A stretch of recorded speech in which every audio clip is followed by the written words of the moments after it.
Hi everybody, Sarah here at the Big Blue House Homestead. I have been starting seeds all day yesterday, all day today, and I didn't even think to start filming to show you guys how I do this. So I thought since I'm on like some of my last trays that I'm starting today, I'd go ahead and share with you what it is that I'm doing. Now I just have a long tray here with some cells in there. That's an old label, ignore it, I didn't pick it off. But I've got 6 cell starting seed cells trays in here. And all I'm going to do is I'm going to fill it with dirt.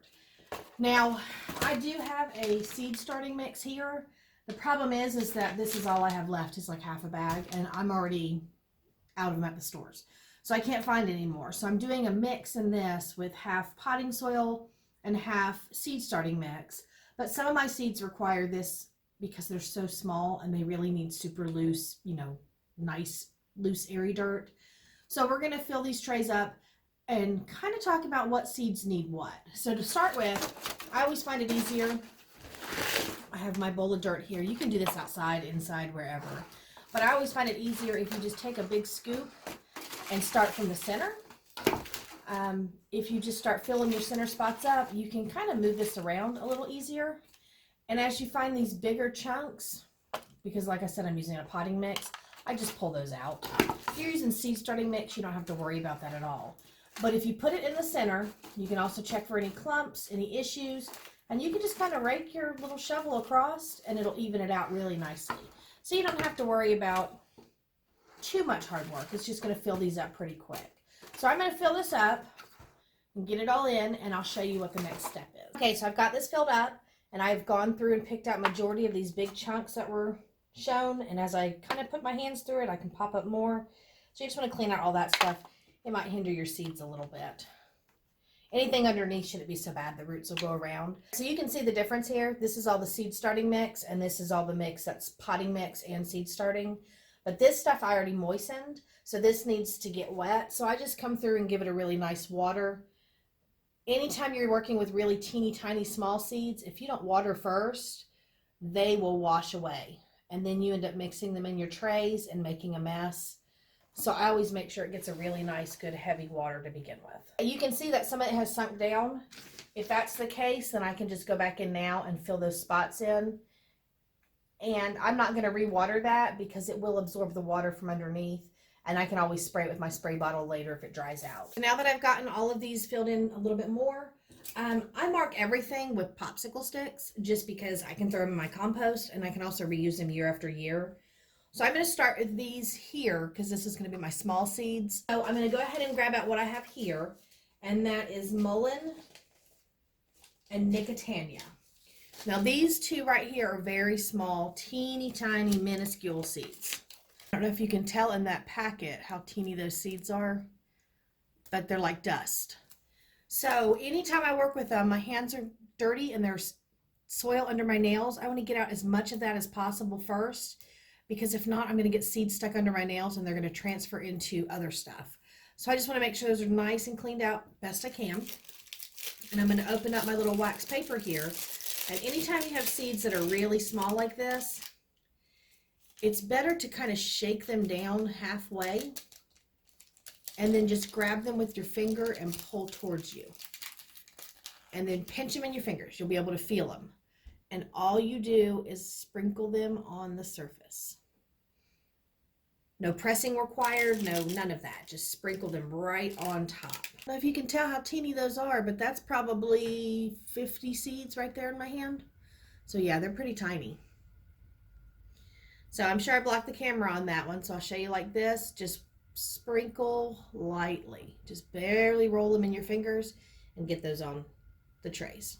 It'll be the same with the mullein as well. So I'm going to go ahead and show you what I do when it comes to bigger seeds. I actually have artichokes. That'll be my next one. And I'll grab my pack of artichokes. I do have some out in the yard, but just in case some don't come back, I always plant just a little extra. And I'm just going to take those and I'm going to use a chopstick. And I'm just going to poke some holes here in the center. All of your holes should be the same width and diameter of your seed itself. So if your seed, gosh, look how dirty my hands are. If your seeds are about the size of a sunflower seed, then you just need to go that width down or that depth down if you go too deep, they're not going to sprout as well. And so I'm just going to come through and drop some seeds into these holes. They may not fall exactly in because I am not standing up to look at the holes, but I can just push them around with my finger and get them into the holes. And then I take the end of my chopstick and just kind of brush that soil back over the top. And that way they get nice and covered. This is how I usually do my pepper seeds. Makes it a little bit easier. I'm one of those people that kind of gets lazy after doing 100+ trays of seeds. So I've marked my Jimmy Nardellos. I'm going to do them down here on the end.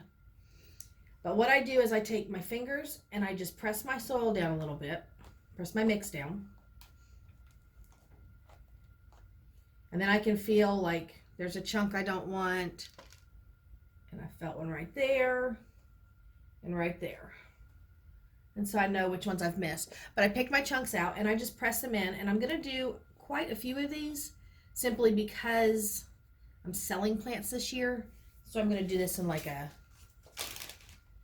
hard sprinkle, I'm going to call it that. We're going to put numerous seeds in each cell. And that way I can just separate plants out later. But I'm just going to come through and sprinkle my pepper seeds. If you want to do this individual, you can count them out. But again, I'm growing at least 40 of these plants. So I'm just going to give them a nice good sprinkle. I think they're all pretty good and even. And those are all covered. Now I just come back and any of them that are up towards the edges, I make sure they're kind of back towards the centers so that they don't get messed up. And I will take a handful of dirt and just lightly sprinkle over the top. And as I'm doing that, I'm taking out chunks, but I'll just lightly sprinkle over the top just to get these seeds covered.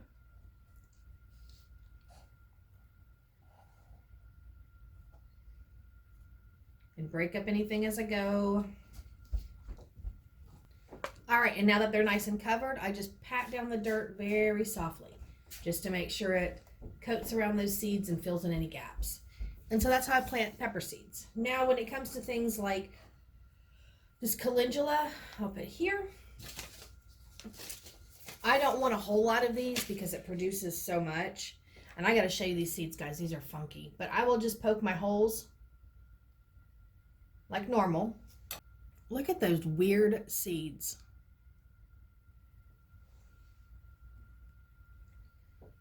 Those are the weirdest seeds I've ever seen. So I'm just going to take some and I'm going to sprinkle 2 or 3 per hole. I don't know which direction to put these in because I have never planted something that looks like a caterpillar dried up before. So if you guys have ever planted these, let me know. It's my first time growing these.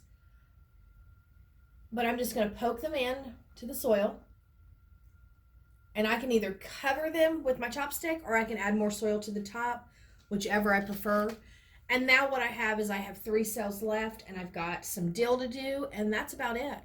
But I wanted to share that. The difference is you can either poke holes with your soil, into your soil, or you can sprinkle depending on the size of your seeds, or you can do like me and just do like big heavy sprinkle and cover with dirt. And then you don't have to worry about all that separating and everything else. And again, you know, usually you put like 1 or 2 to a cell. I'm doing these heavy. My poor little greenhouse is about a week away from being ready. And I just want to wait and get it done. But I want to be able to move everything out. And I'm running out of space big time. All right, so I'm going to go wash hands. I'm going to finish up with the last little bit of seeds that I have here. And then I am going to go.